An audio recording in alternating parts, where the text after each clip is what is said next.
Avec plus de 600 km de voirie, près de 1900 rues, avenues et places, la ville de Limoges fait fonctionner une commission spéciale pour la dénomination de ses artères.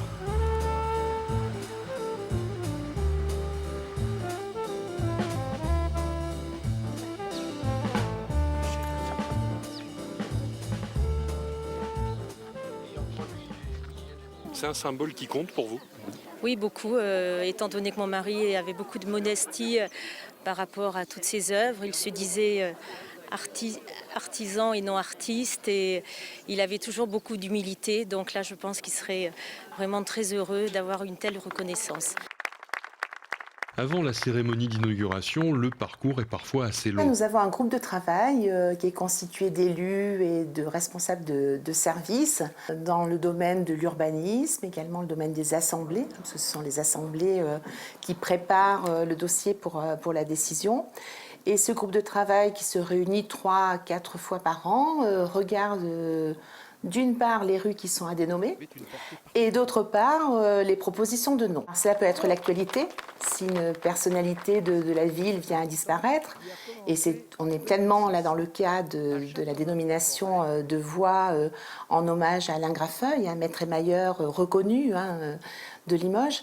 Cela peut être en fonction des propositions qui nous arrivent. Nous étudions toutes les propositions, qu'elles émanent d'associations. On a des associations qui œuvrent dans le domaine du patrimoine et qui ont des idées en la matière. Nous avons des particuliers aussi qui nous écrivent en disant qu'ils souhaiteraient que la ville rende hommage à telle ou telle personnalité de leur famille ou de leur proche entourage.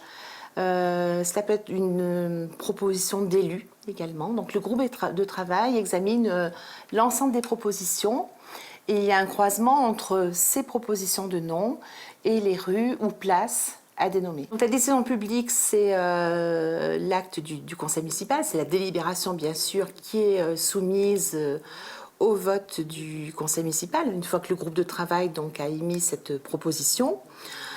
Ensuite, il appartient au service technique, et notamment au service de l'urbanisme, d'informer les différents prestataires qui ont besoin de ces informations.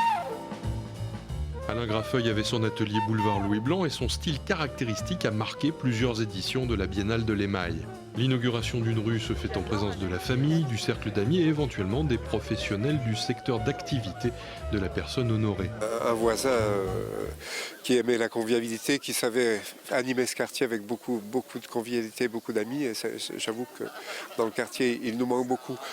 En termes d'émail, il a toujours défendu cette corporation qui souffre beaucoup. Donc la perte d'Alain est quelque chose qui vient encore un petit peu plus diminuer cet art qui a du mal à vivre. Et c'est vrai qu'Alain l'a toujours beaucoup défendu. Sur son site internet, la ville de Limoges propose un plan interactif tenu à jour en permanence.